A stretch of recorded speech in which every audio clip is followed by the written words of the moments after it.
Hello and welcome to the West Ham Breakdown with me, Jack Alderton, and my mate Callum Goodall in a week, well, after a weekend, where we won a match. Yeah. I'd forgotten what it felt like, Cal. I didn't know what to do with myself. Oh, so good, so good. Newfound energy coming into the pod after the back of a win. Lots to talk about.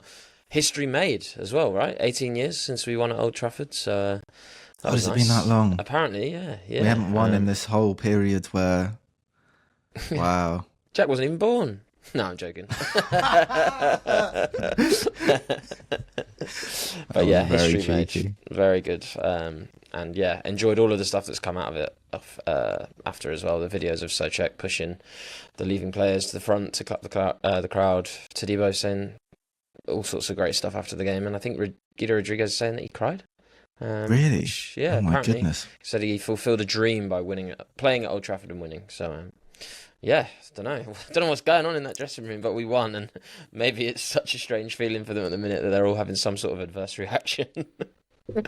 Yeah, I kind of felt similar. I didn't really know what to do. I was listening to it on the radio on the day, and the second goal went in, and I was just sort of dumbfounded. I was like, "What? Hang on a sec. we might win. we might actually win a game." It's a really nice feeling. It's been a long time coming. And Cal, it was deserved, wasn't it? Yeah. It was very richly deserved.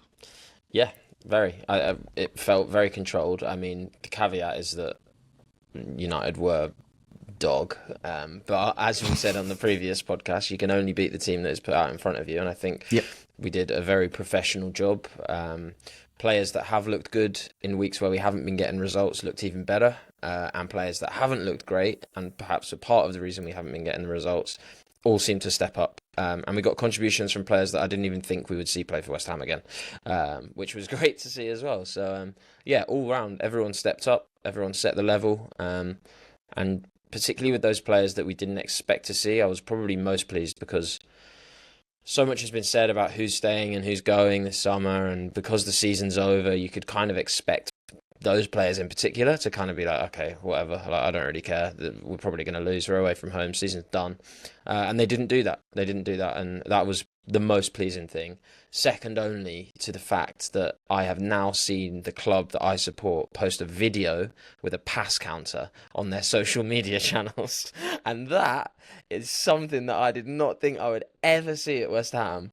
But a goal with arguably 31 passes, because it didn't actually include Kilman's intercepting header that started the whole chain.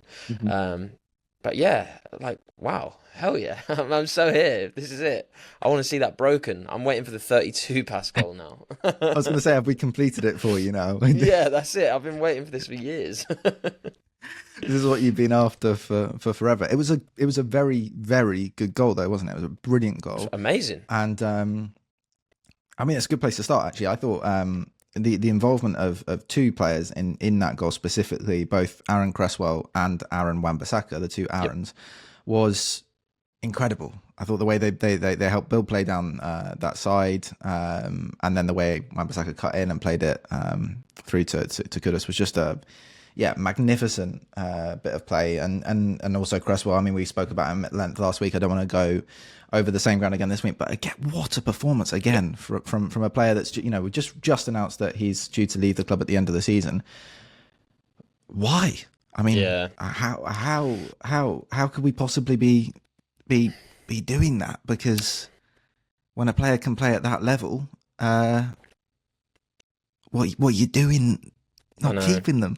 I know, and do you know what was really pleasing was, I think, right at the start of the whole move, Kilman obviously heads the ball to Cresswell, who's under pressure in his own box, and Cresswell of years gone by would have just pumped that all the way up the pitch, and to show the patience in his own box, so close to his own goal, to take the touch out away from the pressure and then play into the feet of the nearest player. That sort of... a lot of the players showed more patience than I'm used to in this goal. Kudus as well, I think, played a big part in terms of that. You'd probably expect him usually to act a bit more instinctively, and he showed that he was waiting for the right moments, sort of linking up with his teammates. But I think it was Cresswell in particular that sort of showed me that Potter is clearly getting his sort of points across behind closed doors, because players are changing the way that they play, and they're changing their instincts in games. Like I say, that would not have happened. So many moments in that goal, 30 passes we're talking about, I would say 5 or 6 of those passes wouldn't have happened previously because players would have just done something else. But the system and the tactics say that we should do what they did. And the fact that we're seeing them do that, even as the season's kind of petering out and coming to a halt, is cause to get excited, I think. People will say, where was the Man United press? And I say, good question. It wasn't there. But I think it is still fair enough to get excited about, because I think, as I say, we're just seeing that things are changing in players that maybe I didn't think would actually know how to change, frankly. And look, we've had so little to be excited about over the over the course of the season that I think when you get these moments to be more positive, when you get these moments to be more excited about the direction we're moving in, excited about the performance of players, we have to grab these with both hands and just enjoy these moments, because it's been a tough old year. I think it's been a real challenge for most of this year, because often, even when we've won, we felt that we've perhaps been fortunate in moments in those games, especially in the first half of the season. So it's a lovely thing to come away from a game saying we've won away from home and put in a really good performance that deserved to that sort of result. That we'll go into more individual player performance. And more chat about how we feel about Cresswell, how we feel about Wan-Bissaka's performance over on Extra Time. We do a whole second half of the pod every single week over on Patreon, where you can sign up at patreon.com/Analytics United and get a free 1 week trial to try out everything that we do over there. We can join on tier 2, where I've been recording about 7 million euro reviews over the last couple of weeks, because this is my last pod for the season. I am away after this one. Darcy will be taking over my spot for a few weeks. Cal will be taking over hosting, and you're going to get a whole lot more hipster possession ball chat from Mr. Callum Goodall. And I'm signing off with an opening section to a podcast that only I would put in the plan to start with. And I was watching the game back on Y Scout today, looking through, trying to enjoy bits of us playing the ball around, particularly in the first half, trying to enjoy Gido Rodriguez doing up little dribbles in the middle of the pitch to beat the press. But I kept focusing on something else that was going on. Every time we cut away to the Old Trafford crowd, some incredible sunglasses on show. And I'm doing my audition to one day eventually appear on the Football Clichés podcast. If I had to pick a fascination with football this time of year, crowd shots, I think they might peak. It's incredible to just get these pans to the most wonderful outfits that you would never see anywhere else on the planet. Yeah, no, 100%. I echo that. It's something that I suppose a sort of subcategory of it is the World Cup crowd shots, right? Because you get all of the sort of crazy cultural outfits, which are super fun. But British summertime, British summertime is great just for anything that involves watching the public, whether you're sat in a park, it brings out every character under the sun, and it's brilliant. I love it. But yeah, some serious shades on show, some serious outfits as well. Some good, some bad. Tops off at the end in the West Ham end. Yeah, big tops off. Yeah. I have one key question to ask you, provoked by all of these crowd shots that I enjoyed today, and it's: are you an Aviators man? Which I would say, more in the sort of chaotic evil camp of football fan, as the sun comes out in April and May, and all bar one individual with your sort of very in fashion shades. Lawful evil, definitely for me. Or just a fisherman, just heading to the lake afterwards. The amount of sports glasses, sports shades that I saw on a show, which to me is just classic chaotic neutral. If you had to go for one of those camps. Well, I prepped and I came with some props. So I'm happy for you to decide what these are. These are my little new numbers. And they're actually, I don't know if you can see it on camera, but they're kind of like translucent green to match my hat and a lot of the green that I wear. Look, you're all synchronized. So I don't know what camp that fits in. You're very well dressed for the pod today. For those listening over on YouTube, you can watch the pod in video format, and you can see me all scruffy. I'm about to go on holiday tomorrow, and I've been sat tied to this desk for the last 12 hours, desperately trying to do all the work that I need to do before I leave. And Cal rocks up, comes in, he's caught a bit of the sun, he's had a nice day. He's whipped out the shades. I'm not sure which camp you would fit into. I think you're probably slightly in the sort of cool camp, but sort of bleeding over into definite Clapham territory. Ooh, can we put a cut in there? It's probably too early, but I need to have some words with Jack. Yeah, and then my last question was, me and Darcy were sat watching the match, and we thought the only thing we need to figure out then, if we've got chaotic evil aviators, we've got lawful evil hipster shades, and we've got chaotic neutral sports glasses, what goes in chaotic good? It's a great question. We asked the really important questions here. I think, do you know what? I think chaotic good is specifically, and it could be any style, but prescription sunglasses, because they actually are useful. They have utility. So there is a good element to them. See, the thing is, I would say that's neutral good. I would say that's very neutral good. Yeah, chaotic good for me, I decided the only thing that worked for me as chaotic good was, those shades that are specifically given to toddlers, which are in the star shape, and the kind of wrap around pink ones. Yeah, I think that for me qualifies as chaotic good, and whichever of you is brave enough to turn up to Nottingham Forest. Catch me in the press lounge with some pink star shades on. with one of those pink star shades on. You're going to get an award from this podcast. Honorary mention in the credits of anything we ever do from this point forwards. I don't care where it's going. I don't care what level it's going at. You're going to be on it. Look, the game. So many changes, so many unexpected changes. Things we just found. I mean, I looked at the lineup and I couldn't watch the match because I was doing other stuff this weekend. I got a message from you, which was just sort of like, what the hell is going on here? What's happened? And I had to have a look. Gido Rodriguez back in the team, back to a 5-3-2. I mean, I'm going to ask you a question that I think I know the answer to, but did you see any of it coming? And beforehand, did you suffer maybe a dip in confidence? Because it seemed that most people did. Yeah, significant dip. I think my main concern, as would have been most people's concern, I think looking at that lineup, was just the lack of pace in that midfield. Right. I think the one sort of glimmer of positivity that I had was that in the preview podcast, which again, if you join the Patreon, you can listen to, where we preview every game, tactically suggest what we think we should do if we were in charge. We said that key to any sort of success in this game would be to overload the midfield, because that looked like the sort of area that we would actually be able to beat Man United in. So whilst it looked slow as anything on paper, I still was conscious of the fact that actually we do have a numerical superiority there. Even if they are three of the slowest players we have in our squad, it is still a 3v2.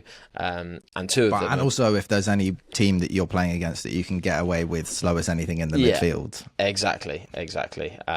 So whilst it was alarming, I think having had the sort of additional context of what to expect from Man United and what I knew about their midfield, I wasn't super concerned.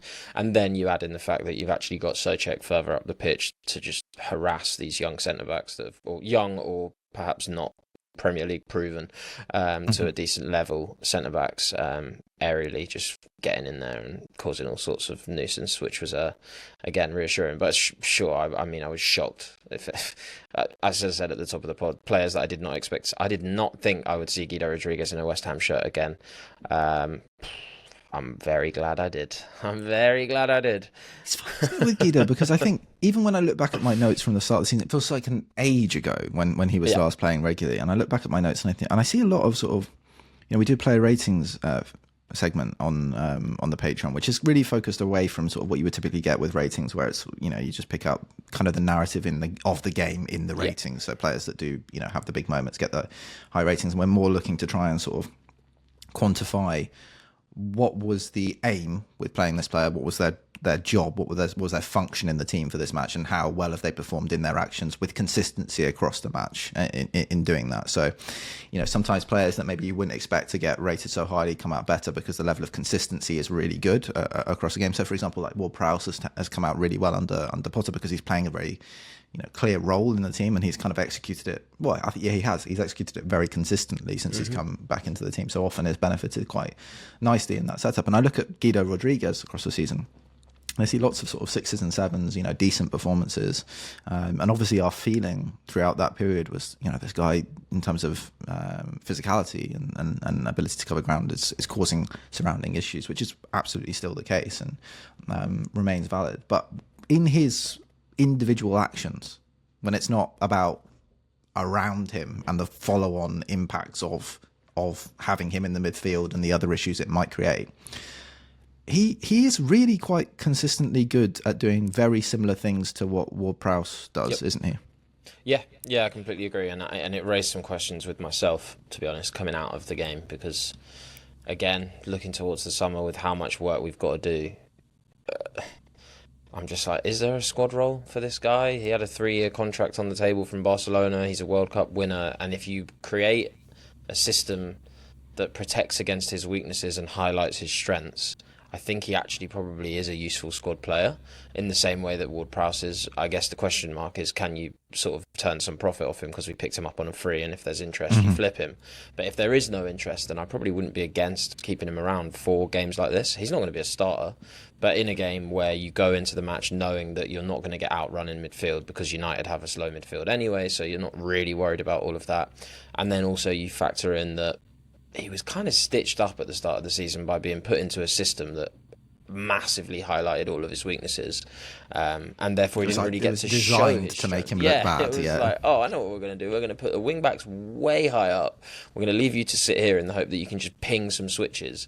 But if for whatever reason one of your switches doesn't actually meet the intended target, and therefore you have to have 100% accuracy, which is just not realistic, then you're going to be screwed, because now the ball's going to be turned over and they're going to run towards you, and I'm going to need welcome you to wing back. Yeah, buddy. Exactly. It's like, what?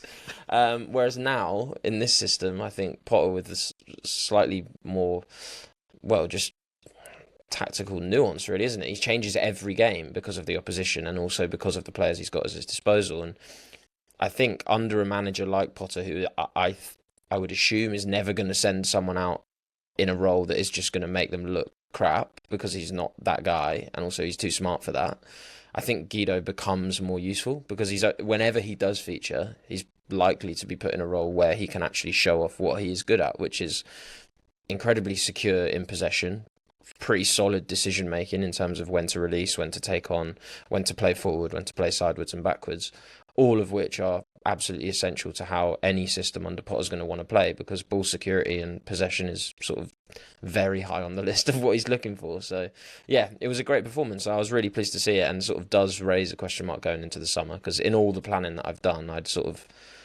already accepted that he was on his way, and he might well be, but I think it's not as clear cut perhaps as it was even 3 days ago.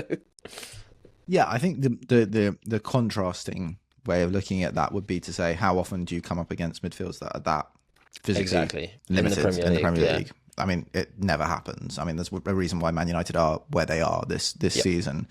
It won't happen with Man United next season. That will undoubtedly be addressed. I expect it to be, because if it's not, I think there's a very good chance they might get relegated if they continue on the path that they're that's why they're he going was so down. Good in Spain, right? Because there's lots of these midfields in Spain, frankly. Yes. Yeah. For as much as I love, and I really do love, Dani Parejo, at 36, there's no way he should still be cooking. There is no way he should be still cooking up 10 out of 10s almost every week at Villarreal. But yeah, so I think there's that's a really strong and quite convincing counterpoint, and then also even in the context that maybe you do come into these situations, you probably still want him in a 3 with a 3 behind him. Yeah, which is massively limiting of system. Like exactly, you're losing an attacker, right? Yeah, it has some huge knock-on implications. Yeah. Arguably losing 2 attackers Use one to get an extra defender in behind him, and one to put an extra body in midfield with him. So it's a ginormous impact for one player. Which is not to say that he couldn't play in other systems, but I think other systems in the Premier League might more commonly highlight some of those weaknesses that we spoke about. Wages as well, right? Like, we got him on a free. He's a player that has won the World Cup. He's not going to be on a cheap wage. And if we're saying that he's a valuable squad addition to keep around for maybe 5 to 10 games a season when it suits him, that's a lot of cash you're burning in the games that he's not playing, especially when we've got the likes of Lewis Orford, Freddie Potts, all these other youngsters coming into the squad that we should be looking to fold in. Having a veteran Argentinian midfielder on upwards of 60 grand a week, one would assume, blocking their pathway is not necessarily smart. But not to say, like I say, that he hasn't got a lot to offer. I think if he was to go back to Spain or Argentina or somewhere like that, he'd absolutely boss it. Great. A couple of last bits I want to pick up on, sort of top line stuff about the game beyond Guido being great and being a massive surprise, playing that well. We've already mentioned Cresswell playing brilliantly as well. I think actually the fact that he comes in, the fact that we're forced to this sort of midfield three in a way sums up, perhaps for me, and I'm interested to hear what you think about this, that without Paquetá, maybe there isn't quite a midfield two that we feel particularly confident in that three back system under Potter. And when you look at the profiles, you do think, is there anyone else in there that can take on that progressive responsibility, but also be someone that covers ground for us and makes tackles for us and can be a physical presence in the middle? I think the only name that comes to mind, and you get some drop off in certain areas, of course, is Carlos Soler, and I think that's predominantly just because we've seen how he is in the second balls and how he snaps into challenges, and also how composed he can be in possession, and also in terms of sort of particularly switching play. I feel like that was a big strength when he was in the side slightly more regularly at the top half of the season. But as I say, I don't think he has the dynamism of Paquetá. I think he's reliable, but not quite as sort of... He's not going to grab the game by the scruff of the neck and sort of be the one that leads you from a draw to a win. He's kind of a very nice piece to have in a functioning machine. But when the machine hasn't really been functioning that well, Paquetá is the one that comes in. And I think when he isn't there, you obviously lose that, and then you probably switch back towards more of a mindset of, okay, let's try and make the machine function again rather than put Soler into a machine that might not actually tick. So yeah, I guess that's a very long-winded way of saying no. I don't think there is. But yeah, we made it work with three, but like you say, the knock-on effect is that you sort of lose a bit of potency or at least fluidity because you don't have the sort of numbers up in the top end of the pitch. Yeah, I think with Soler, it's a nice idea in theory, and you're right to say that, he snaps into challenges. You see the way that he is on the counter press. But I think one of the big issues with him is that so little of that work translates into like real time tackles. He's really good at kind of forcing the ball backwards, but in terms of the actual tackles and duels that he's then able to commit to, it's quite a low number. And then when he does get a lot, actually. Yeah, and when he does get into duels, it's he's dribbled 2 out of 3. Yeah. He's got one of the lowest rates of midfielders in the Premier League for success when he actually gets into a duel where he's having to tackle someone that's dribbling against him. Also 45% aerials. So I think maybe some of the ability and the intent to help support a press and reset teams that we're playing against, especially when we lose the ball in attack, is really good, but not necessarily when we're playing against the ball in more settled defence. You might lose some of that. Well, you would lose significantly out on the kind of physicality. Paquetá's not 100% reliable at that stuff, but the fact that we can have a blend of the two elements at the same time through him, and that's without even really talking about just the raw ability to progress and take on massive pass volume. Soler can do that, but just not at the same anywhere near the same level as Lucas can, which in a way is to say I hope Lucas is doing well. And it's a shame to see him not feature in this game, because it's always enjoyable to watch Paquetá play football. And really hope he's doing well after last week, because obviously it was really difficult to see players struggling that much on the pitch last week, and kind of heartening to see it handled in the way that it has been handled by the club, in the sense that he's just not being forced to keep going at the highest level, at the highest intensity, if mentally it's proving to be a challenge at the moment. I think it's the right thing to do to allow someone to be part of the group and part of the experience of match day, but much less individual pressure on them going into the game. If that's proving to be tough at the time.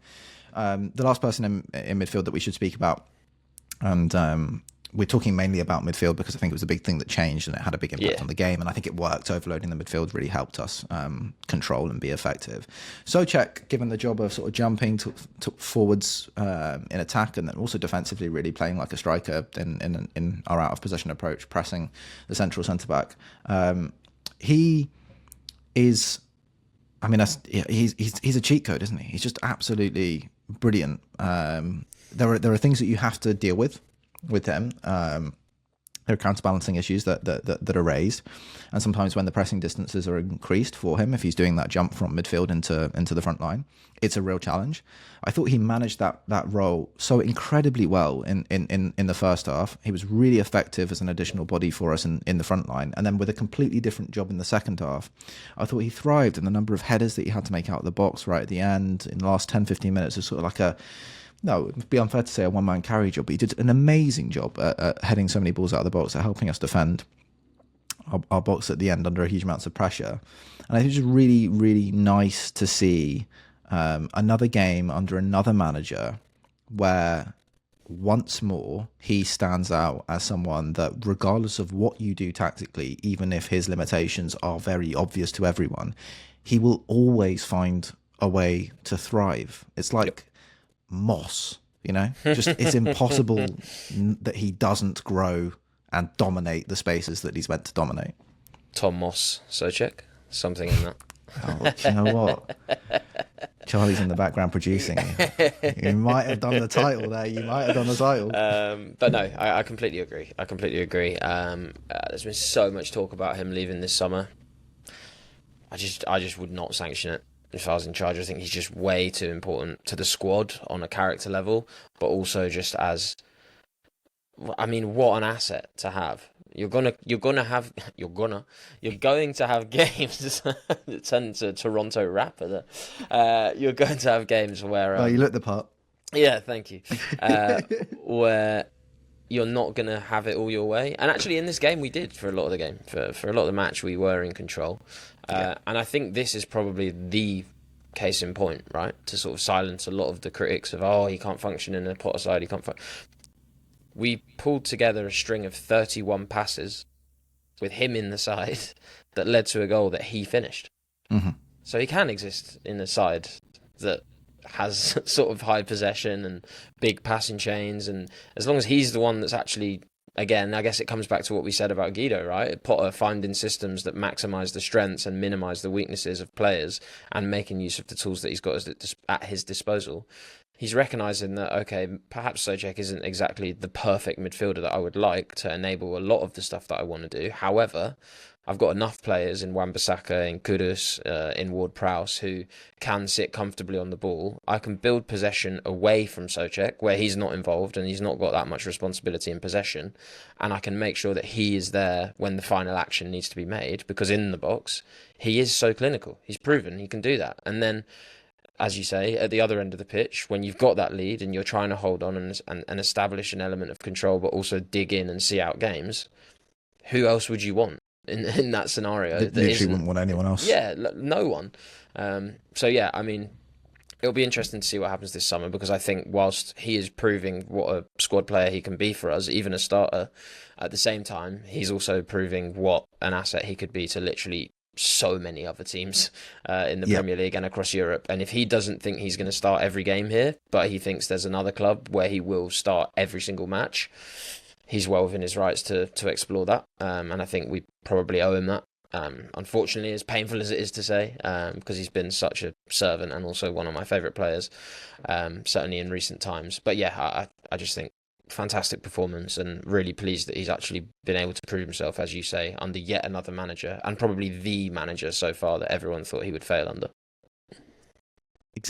Exactly. I mean, we've sung his praises on this podcast for such a long time, but yeah, absolutely deserves this segment towards the end of the season. And so nice that this game highlighted, like we say, so many of his big strengths. And really glad that you mentioned about Potter being so good at doing this, so good at finding a way. Yes, it hasn't been good. Yeah, we haven't had got the results, but I think in terms of very slowly working towards solutions for different players over time, I think we see progress in lots of different areas. There's a lot of progress yet to be made. There are a lot of players that still haven't been supported to their best level, still haven't found themselves in a role that allows them to produce their best work. But there are also lots of players that are now finding their feet in moments in games, or looking a lot more comfortable than they have done compared to other points in this season, or even previous seasons. I think there's one big theme that I want to pick out from this match, and you won't be surprised, it's me, and I'm going to start mentioning the two words that begin with C and A. And our squad of players. And, it starts now, everyone. Strap in. Counter-attacks. I actually think this was perhaps one of the best examples, if not maybe the best example we've had. First 45 minutes away at Manchester United, of a tactical blueprint that should be absolutely instructive as to whatever is built from this point forwards. Because in terms of striking the balance between what we did under David Moyes, where we built a really, really impressive counter-attacking team that maybe lost the defensive strengths that are required to be able to execute that style at the highest level right towards the end of Moyes' time in charge, but always remained a really threatening team when given space to attack on the break.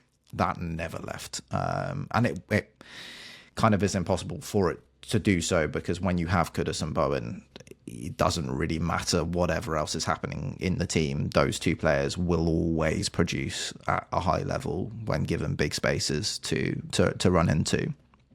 And yes, we've known throughout this, and we've spoken on different podcasts about how we've moved away from a strategy that kind of helped us platform our attacking talent in the best way. We thought they might be capable of a bit more, and we found out that actually more has only some of them have grown into more. Like Bowen has grown creatively. He's been able to show different sides to his game this season. But it's taken away from maybe some of the stuff that we desperately want to see him doing more often, which is just scoring as many goals as he possibly can, because we know that he can do that on such a consistent basis. And he's found a way really across the back end of the season to really start getting in the goals as much as possible. Yep. Definitely in the last few games, which is great to see. And I think this is maybe the perfect example of that balance between a ambition for a more possession dominant approach without taking away from or limiting those players quite so much that we see half a version of Jarrod Bowen or half a version of Mohammed Kudus. We actually get to see in this game, in the first half, a dominance of possession and yet a really impressive Kudus in moments and a really outstanding Bowen in moments. The second goal is a lot of what we've wanted to see and have been sort of asking for a long time. It's creating transitional moments from out of possession approach. It's that sort of counter pressing. I mean, Man United made it a lot easier for us than maybe other opposition would, but still we did it, and we sort of won the ball high up the pitch and sort of pounced straight away and capitalised on those moments. I think Man United absolutely should have defended it better, but at the same time, we should also have attacked it slightly better. I mean, exactly. Kudus' decision to shoot is yes, that was frankly another ridiculous. Point that was where I was going to land on sort of, whilst we've seen positives, I think we've still seen the fact that with another attacking midfielder maybe that's slightly more pass first, shoot second, rather than two shoot first, pass seconds, we would be even more lethal. Because I think if you have an attacking midfielder whose first instinct in that moment is, right, Bowen's open, he's on his strong side, he's going to fire across goal and it's a guaranteed goal, rather than I'm going to get my head up and shoot when I've got a man directly in front of me, I'm in the middle of the goal, I can't really get any angle on it, and the keeper's pretty well positioned, and still shoot. Yes, we got a fortunate deflection, and yes, Wan-Bissaka does well to cut it back, but it's not necessarily the best sign. However, we're getting into those moments through counter-pressing opportunities, which is sort of what we felt like the next progression for Moyes was, once we sort of started seeing that we couldn't counter as often because teams were sitting off, and it was like, okay, well, let's try and press and create those counters ourselves. And I think that's really pleasing to see. The second thing that really pleased me, and it's not necessarily a counter-attack, but it's more just about tempo and tempo control. And I think the first goal is the perfect example. Sort of in the build-up, it's slow. It's sort of comfortable. We're chilling at the back. We're taking a few touches. Some of the players are walking around. Some of the players are putting their foot on the ball to sort of invite the press, open up new angles. As we gradually progress closer to the goal, the tempo starts to creep up. We start doing things with 2 touches. It's a bit more tidy. It's a bit shorter. We get towards the final third, and I'm seeing Cresswell do a back heel in mid-air to play one-touch football around the box and pick up the tempo and move things faster and ask the Man United defence to move a lot quicker, which therefore creates chasms in their defense, chasm Dave, something like that, chasms in their defense that we can then exploit. And thankfully, I thought a fire alarm was going off then, but I think it just went.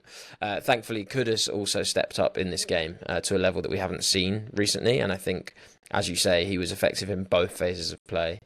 Still a few tweaks that we could make to get him to be even more efficient, but seeing him in those moments where we're creating conditions in the final third where he can act at a tempo that he wants to actually act at and sort of be that more direct dribbling guy, run at, play cutbacks, play dink crosses, sort of play with more instinctive flair rather than sort of more, I don't know, rigid tactical stuff. And I think we saw a bit of that earlier in the Potter era, where it sort of was by the playbook, and it seemed sort of some players didn't get it, some players did, and it feels now like we're arriving at a nice sort of marriage between the two that sort of allows us to have the control that Potter wants in the defensive third rather, but then allows the freedom to those players in the final third and sort of let them do their own thing when we get there, as long as we get there on Potter's terms, which I think is really good. And as you say, it's really allowed Bowen to flourish as well. And what's most exciting for me is that even though I'm pleased with the performance, there are moments, even with the second goal, where I can look at it and go, nah, we can do better here. Which on face value, we could have done better. Exactly. Yeah, I think in simple terms, a big thing that I'm looking for is often what you're trying to see is you're trying to see more passes you want to have possession, you want to have more passes in the opposition's half, you want to have more passes in the opposition's that enter the opposition's box.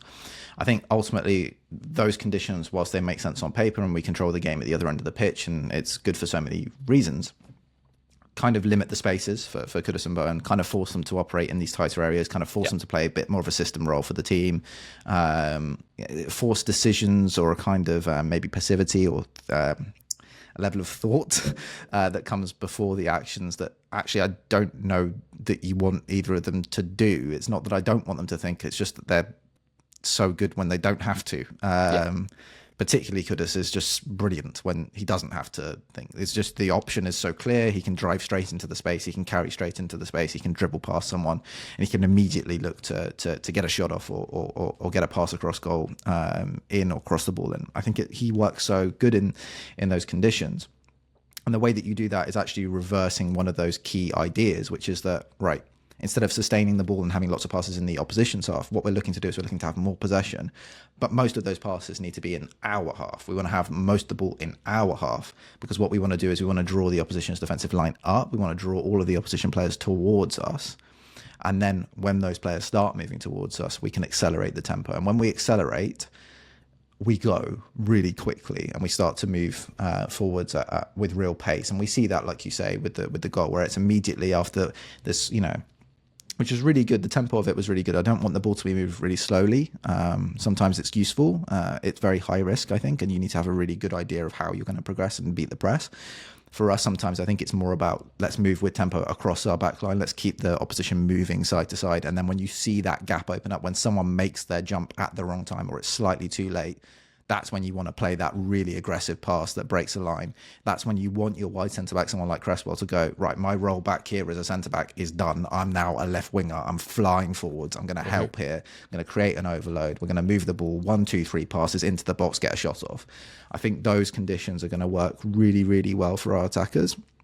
And it's about maybe drawing inspiration from managers in more the sort of Roberto De Zerbi and Thomas Frank space. I was just going to say that. I think it's interesting for Potter, particularly as a development, because I think so much was made of how De Zerbi added on to what Potter had developed in terms of foundations. He sort of took Potter's safe possession stuff that didn't actually translate into chances in the final third, used a lot of it in deeper areas, but then sprung into attack with the likes of Mitoma, just like pinging them forward and letting them run in a way that we're trying to let Kudus do now. So I think it's really pleasing to see that Potter is, I would say, quite clearly looked at sort of the post-Brighton era after he left and saw how they went from strength to strength and put it into his own approach. Yeah, very similar to Brentford now, and I think really nice to see that so clearly inputted as a set of ideas in a game where we really had an intent to play deeper and to have the ball deeper, not to try and carry the ball as far as we possibly could, constrict the spaces as much as we possibly could, and then sustain possession over the halfway line. Actually, no, we'll keep it 10, 20 yards in our half, or even close to our own goal line. We'll play from here. Caveat, and we've been doing this the whole episode, and we have to do it the whole episode because it just is the way that it is. They suck. There is no press that will function quite as badly as that lot. It was bad. Well, I would say it was bad. It didn't exist. Like, it wasn't even that. Like, it's hard to say it was a bad press because I don't think I saw a press, really. It was just insane. Ugarte and Fernandez as a double pivot, man. Wow. Yeah. I mean, yeah. Yeah. What can you say? What can you say? No, there's nothing to be said. I think the important thing to take out of that is this is the perfect testing ground for that kind of thing. And most importantly, it's instructive for what development needs to happen. And if those players can execute at that level against that opposition, that suggests that's a good baseline. But we also know, okay, so who struggled in the moments where even Man United, with their lack of legs in midfield, their lack of their intensity in midfield, their lack of understanding, well, actually, sometimes the understanding is not terrible. It's just the execution is so poor at Man United. Who maybe did struggle in moments under pressure, who maybe did struggle or lose the ball a couple of times under pressure or take a loose touch. And maybe that's someone that we know against higher intensity opposition where those mistakes aren't going to be the same. The speed is going to be higher. They're not going to cope when we try and execute that. And maybe they're someone we need to look to upgrade on a little bit to help us in that area. And I actually think it's a really nice sort of, if we're talking about end of season, everything's done and you're using a game to really experiment and draw out key lessons that you want to learn from to be able to take forward into the summer. I thought this was a perfect example of like, well, let's just find out what we need to do really clearly in the summer transfer window. And I think it provides, I think for me, some hope that with a couple of additions in the right areas, particularly in midfield, I think that approach, and in goal, frankly, because Areola almost gave the ball away twice. In spite of a lot of good shot stopping, which is so Areola, right? Yeah, in spite of a lot of good work there. And actually really like the fact that he tried to play so often, so regularly throughout the game, really tried to carry that out.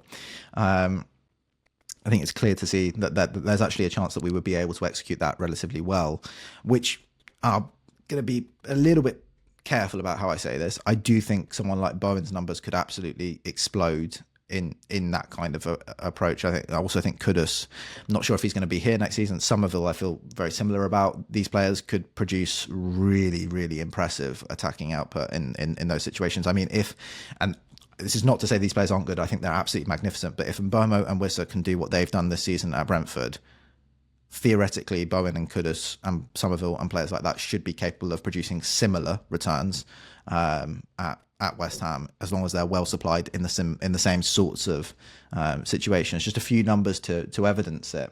Best 2 XG performances over the last 10 game weeks came away at Manchester United and at Liverpool, and those 2 games both are best games in terms of conversion of passes in the opponent's half into touches in the box. So actually looking at that acceleration of play, not trying to have lots of passes in the opponent's half, but when we do get there, we immediately look to attack the box as directly as possible. We have 15% against Manchester United, all the way up at 17% against Liverpool. Most of the rest of the time under Potter, we've been sitting around 10 to 12% and having a much lower sort of level of intensity when we arrive in the final third, and producing, of course, as we all know, many fewer chances than we've produced in these games. We have got a couple of last things to address before we call it on this podcast. We have to speak about the second half briefly, and then I want to give a couple of notes to a few players that obviously have been big stories about this week. So we're going to take a brief break, and then we're going to come back to do sort of a quick fire final 5-10 minutes. We banged on about the first half. What the hell happened in the second half, mate? Well, yeah, many things, I think, but I'm glad we managed to hang in there. I think a big part of it, when I was looking through the numbers, I kind of expected that we would come out pretty well in the numbers. A lot of our players did. As a team, we did. But I didn't feel like in the first half Bruno Fernandes had a particularly big impact or impressive game. But for the game overall, I think he finished with like 18 passes into the final third. And I think that is what changed. They found a way to switch Bruno's role, make him more central to everything they did, maximise him, use him effectively.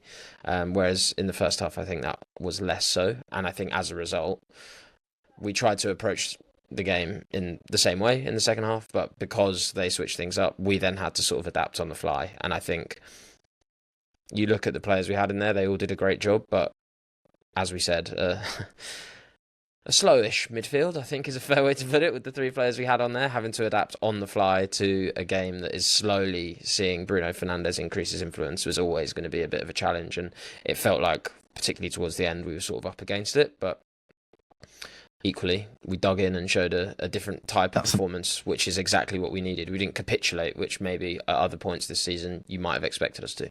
That's undoubtedly the key takeaway. I think the one other thing that I would add is, Bruno obviously dropped deeper in the second half and kind of almost played like a quarterback for them. Yep. I mean, he's sort of receiving the ball that's almost centre back.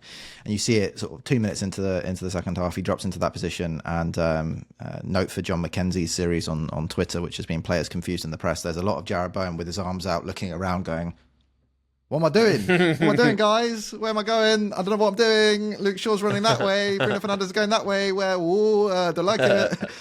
And for me, that's an example of where we need to be a little bit cuter in the decisions we make. We see like Newcastle are really good at this. Nick Pope is suddenly injured when there's a tactical issue.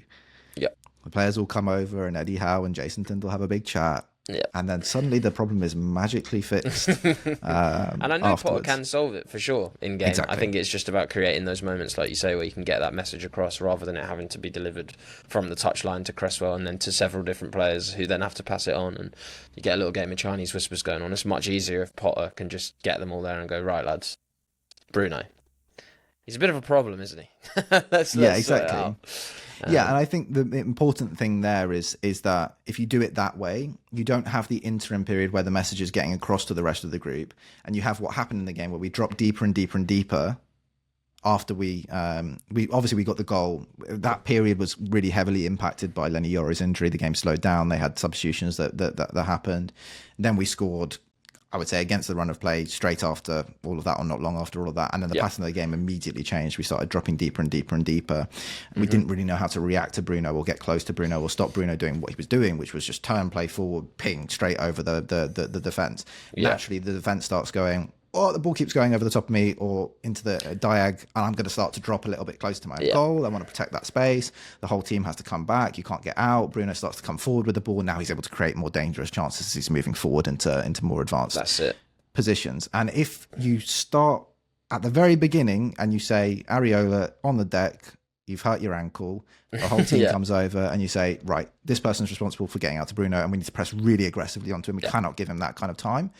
Then that whole process by which momentum shifts in the game, the opposition gets more confident, your defence gets a little bit more nervous, everyone starts dropping in, packing in, the entire feel of the match changes. That whole chain of events is stopped right at the start and you're able to address it more proactively. I know I'm advocating for a bit of cheating in a way. Well, we need to every sometimes. Single other team does this in the league, and if you can't beat them, you're going to have to join them, and we should not suffer in this way in these situations, because things like this, as much as they might seem complicated, it's quite a simple rotation and it should be relatively easy to resolve. It's just about players understanding quickly the changes to the roles that they've been carrying out up until that point in a match. Couple of things to land on. We mentioned Aaron Cresswell already in the podcast. I've got it in my notes that I wanted to land on him and talk about sort of how we've managed to let him go. Let's move that on to extra time, where we'll discuss actually all of the players that have been announced as leaving in more depth over there, where Darcy will be joining us. Cal, I'm not sure if you're coming on this week, but it will be Darcy, myself, and Charlie. But there is one person that we have to mention on the main pod. Vladimír Coufal, an absolutely incredible player for this football club since he arrived, an unexpected superstar, someone that played a huge role in the rapid development of the club from a team that was repeatedly fighting relegation to being able to challenge for European positions, to getting into Europe, to having amazing European campaigns, someone who set the levels, someone who worked so incredibly hard and dragged others with them. Just a sort of a standing ovation on the pod in words for a player that's made a ginormous impact on West Ham United Football Club. Yeah, I mean, just love him, don't we? We just love him. I mean, you can talk about all the on-pitch stuff. We can talk about the passion with an SH and everything that West Ham fans want from a player. I feel like he embodied it. I think what was most pleasing from me, and maybe this is the history, politics, cultural anthropologist, student, blah, blah, blah in me. I loved how from that, basically day one, he came in and was engrossed in what West Ham was. He's eaten pie and mash. He's got the bus to train in. He's learnt about the history. He's been to the West Ham Museum. He's really made an effort to not just sort of lead by example on the pitch and win the fans over that way, but he's sort of inserted himself into West Ham culture, and as a result inserted him into West Ham folklore, really.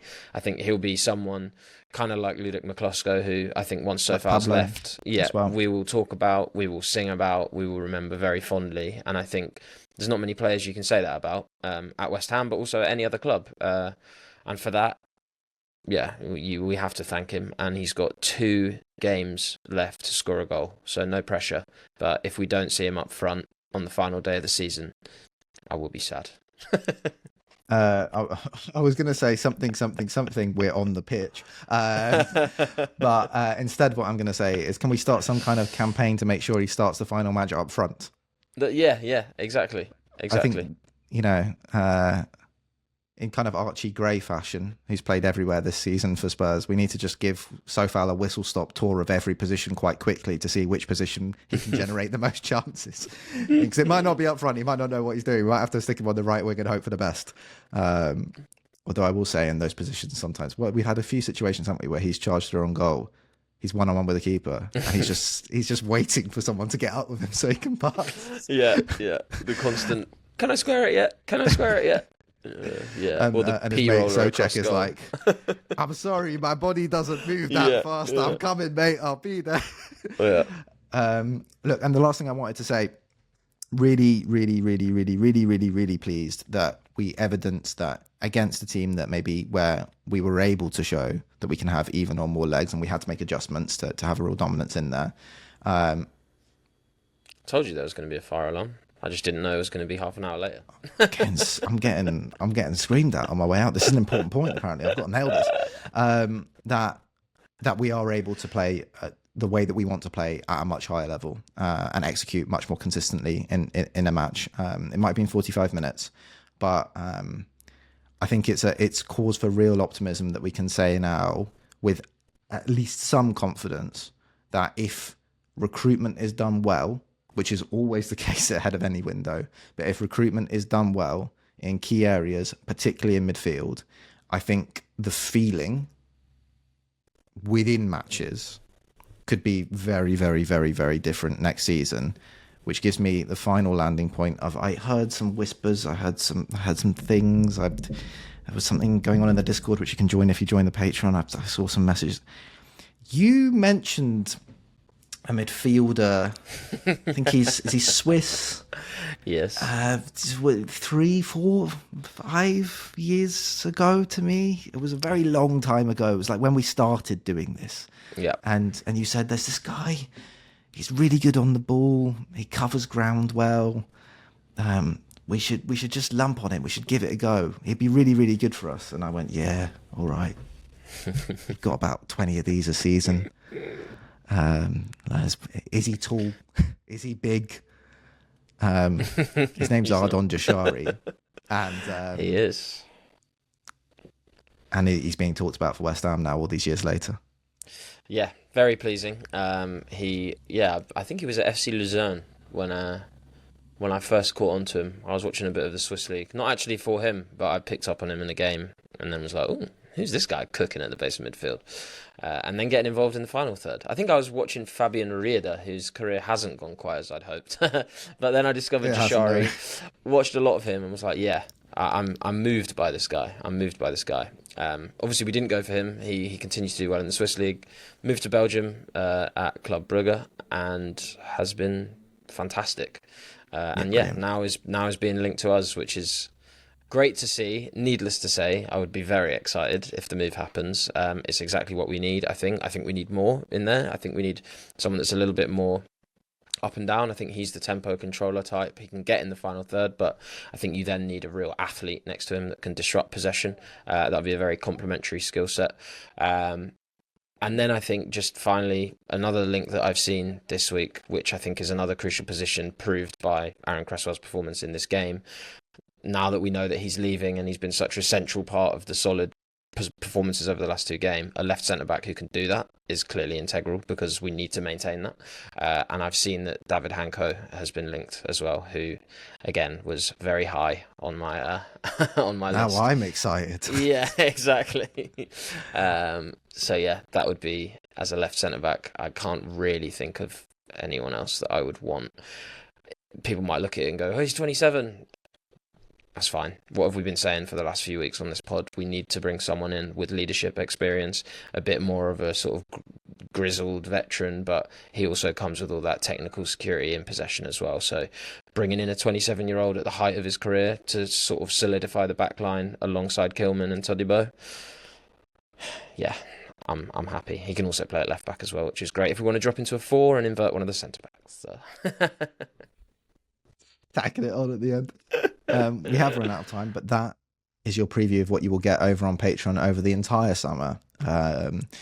Please do join us. We're really excited about launching transfer content. We'll be wrapping up this season over the next few weeks. I'm handing over to the wonderful Darcy, Cal and Charlie to do that for us. And then we will be coming back and with a whole load of stuff over the summer. And these are not names that we haven't already spoken about. Ardon Jashari was covered on Euro Review already this season.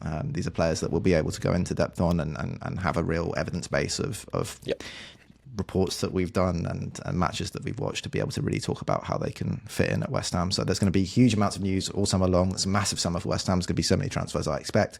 Players leaving, players coming in.